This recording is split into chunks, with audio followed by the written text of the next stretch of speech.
Nah, ini adalah ancaman yang sangat serius buat warga Jakarta karena hampir 4 tahun ini Pemda DKI di bawah komando yang mulia Gubernur Anies Baswedan gagal menangani banjir. Sebenarnya mengganggu aktivitas keluar berangkat kerja, orang banyak lah yang mengguna jalan yang lainnya ya untuk aktivitas sehari-hari.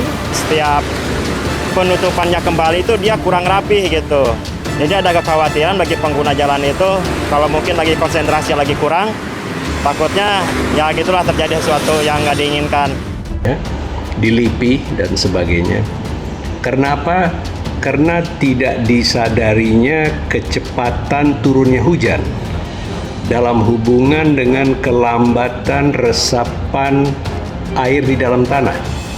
Ada beberapa komplainan dari masyarakat maupun anggota dewan, khususnya anggota Banggar yang waktu itu disampaikan bahwa pembangunan sumur resapan yang ada di depan rumahnya sangat tidak efektif. Itu yang ada, dan ternyata menurut evaluasi kami bahwa perencanaan untuk titik pembangunan sumur resapan ini yang perlu dikaji ulang karena memang banyak menurut masyarakat banyak program ini tidak bermanfaat. Dengan sumur resapan yang sekedar untuk meresapkan anggaran di kantong para pejabat dan para kontraktor, teman-teman para pejabat, hasilnya tidak penting, yang penting uang sudah habis. Itu poin yang ingin saya sampaikan.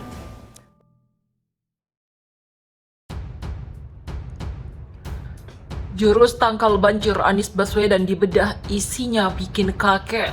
Jurus tangkal banjir Gubernur DKI Jakarta Anies Baswedan dibedah pengamat, isinya tajam dan bikin kaget. Memasuki musim penghujan, masyarakat khususnya yang tinggal di bantaran kali mulai was-was banjir. Frekuensi hujan yang diprediksi bakal meningkat membuat pengamat tata kota Nirwono juga meminta pemerintah Pemprov DKI Jakarta segera mengantisipasinya. Hal yang pertama perlu dilakukan yakni membenahi 13 sungai utama. Selain itu juga merelokasi permukiman warga, memperlebar dan memperdalam sungai. Ini dilakukan untuk mengatasi banjir kiriman yang terjadi, ujar Nirwono kepada genpi.co pada Rabu. Dirinya meminta Pemprov DKI Jakarta untuk merevitalisasi 109 SDEW, situ, danau, embung, dan waduk yang ada dan menambah 20 waduk baru, merehabilitasi seluruh air kota dan terbuang dengan 109 SDEW untuk mengatasi banjir lokal, begitulah tuturnya. Akademisi dari Universitas Trisakti itu juga meminta untuk menambah RTH baru sebagai daerah resapan air kota untuk menampung limpahan air ke seluruh terdekat, merestorasi kawasan pesisir pantai sepanjang 500 meter ke arah daratan bebas bangunan, begitulah tegasnya. Hal itu perlu dilakukan untuk mengatasi banjir rob dan membangun lebih banyak sumur resapan di halaman.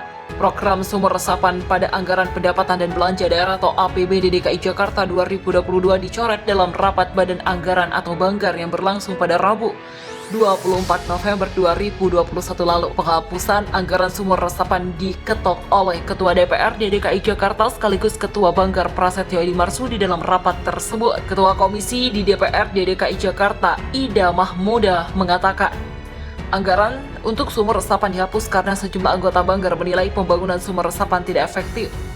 Waktu finalisasi dan pembahasan anggaran dengan tim anggaran pemerintah daerah atau TAPD, banyak komplain dari anggota Banggar bahwa ada beberapa titik menurut mereka pembangunan sumur resapan ini tidak efektif, yang akhirnya diputuskan oleh Banggar dinolkan, kata Ida kepada wartawan.